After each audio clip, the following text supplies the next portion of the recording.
కాంగ్రెస్ ప్రభుత్వానికి హైకోర్టులో ఎదురుదెబ్బ. సోషల్ మీడియా పోస్టులపై అక్రమ కేసులు చెల్లవు. సామాజిక మాధ్యమాల, సోషల్ మీడియా పోస్టులపై రాష్ట్ర ప్రభుత్వం అడ్డగోలుగా కేసులు పెడుతున్న తీరుకు తెలంగాణ హైకోర్టులో భారీ ఎదురుదెబ్బ తగిలింది. అక్రమ కేసులు పెట్టడం ఏమాత్రం చెల్లదని హైకోర్టు సంచలన తీర్పును ఇచ్చింది. రాజ్యాంగంలోని ప్రాథమిక హక్కులతో పాటు చట్టాల స్ఫూర్తితోనే పోలీసులు పనిచేయాలని ఈ సందర్భంగా హైకోర్టు స్పష్టం చేసింది. ఈ తీర్పు అప్రజాస్వామిక పద్ధతులతో సోషల్ మీడియా యాక్టివిస్టులను అణచివేయాలని చూస్తున్న ప్రభుత్వానికి ఒక హెచ్చరికగా మారింది.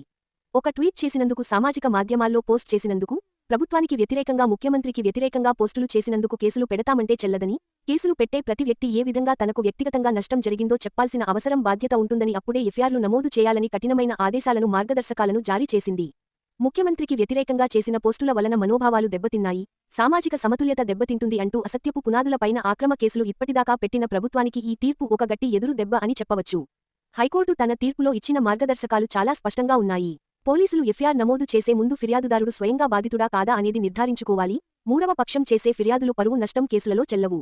ప్రాథమిక విచారణ లేకుండా ఎఫ్ఐఆర్ నమోదు చేయకూడదు. అంతేకాకుండా కేవలం రాజకీయ విమర్శలు లేదా కఠినమైన వ్యాఖ్యలను నేరంగా పరిగణించకూడదు. హింసను ప్రేరేపిస్తేనే అలాంటి కేసులు నమోదు చేయాలి. పరువు నష్టం అనేది నాన్ కాగ్నిజబుల్ నేరం కాబట్టి నేరుగా ఎఫ్ఐఆర్ నమోదు చేయకుండా ఫిర్యాదుదారుడు మెజిస్ట్రేట్ను సంప్రదించాలని హైకోర్టు సూచించింది. చివరగా, పోలీసులు అరెస్టు చేసేటప్పుడు ఆర్నేష్ కుమార్ కేసులో సుప్రీంకోర్టు ఇచ్చిన ఆదేశాలను తప్పనిసరిగా పాటించాలని, రాజకీయ ప్రేరేపితమైన లేదా నిరాధారమైన ఫిర్యాదులను తిరస్కరించాలని ఆదేశించింది. హైకోర్టు తీర్పు ప్రజాస్వామ్యానికి విజయం, ప్రభుత్వానికి చెంపపెట్టు. బీఆర్ఎస్ పార్టీ ట్వీట్లను రీట్వీట్ చేసినందుకుగాను social media warrior Shashidhar Goud alias నల్లబాలుపై పోలీసులు అక్రమంగా నమోదు చేసిన 3 కేసులను హైకోర్టు కొట్టివేసింది. ఈ తీర్పుపై బీఆర్ఎస్ వర్కింగ్ ప్రెసిడెంట్ కేటీఆర్ స్పందిస్తూ, ఇది సామాజిక మాధ్యమాల పోస్టులపై అడ్డగోలుగా కేసులు పెట్టే ప్రభుత్వాలకు చెంపపెట్టు లాంటి తీర్పు అని అభివర్ణించారు. కాంగ్రెస్ ప్రభుత్వం గత 21 నెలలుగా బీఆర్ఎస్ నేతలు, కార్యకర్తలు, సోషల్ మీడియా కార్యకర్తలపై రాజకీయ ప్రేరేపితమైన కేసులు పెట్టి వేధిస్తోందని కేటీఆర్ ఆరోపించారు.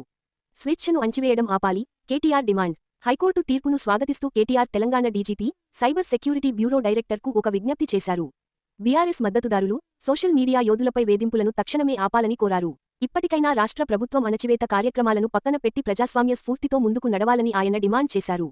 బీఆర్ఎస్ పార్టీ తన కార్యకర్తలకు, కేసీఆర్ నాయకత్వాన్ని తిరిగి తీసుకురావడానికి పోరాడుతున్న వారికి ఎల్లప్పుడూ అండగా ఉంటుందని ఆయన హామీ ఇచ్చారు.